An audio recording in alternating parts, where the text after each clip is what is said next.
మాజీ మంత్రి వైఎస్ఆర్సీపీ నేత కొడాలి నానిని ముంబైకి తరలించారు. కొద్ది రోజుల క్రితం కొడాలి నాని తీవ్ర అనారోగ్యానికి గురికాగా గత 5 రోజులుగా హైదరాబాద్ లోని ఓ ప్రైవేట్ ఆసుపత్రిలో చేరగా చికిత్స అందిస్తున్నారు. ముందు గ్యాస్ట్రిక్ సమస్య అని చెప్పగా ఆ తర్వాత గుండెకు సంబంధించిన సమస్యతో మాజీ మంత్రి బాధపడుతున్నారని తేలింది. ఈ క్రమంలో మెరుగైన వైద్యం కోసం కుటుంబ సభ్యులు ఆయన్ను తీసుకుని కొద్దిసేపటి క్రితమే ప్రత్యేక విమానంలో ముంబైకు బయలుదేరి వెళ్లారు. కొడాలి నానికి 3 రక్తనాళాల్లో బ్లాక్లు ఉన్నట్లు గుర్తించిన వైద్యులు బైపాస్ సర్జరీ చేయాలని సూచించినట్లు సమాచారం.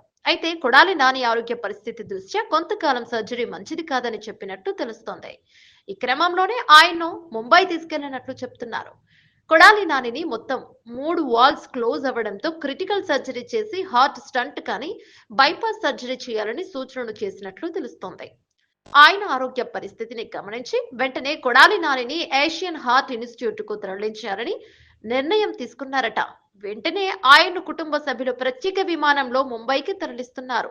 నానితో పాటుగా ముంబైకి వెళ్లిన వారిలో కొడాలి అనుపమ, కొడాలి నాగేశ్వరరావు, ఎన్ఎస్ రెడ్డి, శివకుమార్, అరికెపూడు, ప్రియాంక ఫెర్నాండెజ్, ఆకాంక్ష చోప్రా, కోనేరు రాజలక్ష్మిలు ఉన్నారు. ఈ నెల 26న కొడాలి నాని హైదరాబాద్ లో ఏఐజీ ఆసుపత్రిలో చేరారు. అయితే గ్యాస్ట్రిక్ సమస్యతో ఆసుపత్రిలో చేరినట్లు చెప్పారు. అయితే ఆ తర్వాత గుండెపోటు అంటూ ప్రచారం జరిగింది. గుండెకు సంబంధించిన సమస్య ఉందని డాక్టర్లు గుర్తించారని అప్పటి నుండి అక్కడే చికిత్స అందిస్తున్నారు. అయితే అక్కడే కొడాలి నానికి స్టంట్స్ వేస్తారని బైపాస్ సర్జరీ చేయాల్సి వస్తుందని ప్రచారం చేశారు. అయితే ఉన్నట్టుండి 5 రోజుల తర్వాత హుటాహుటిన ముంబైకి తరలించారు. అయితే కొడాలి నాని ఆరోగ్యంపై అధికారికంగా ప్రకటన రావాల్సి ఉంది.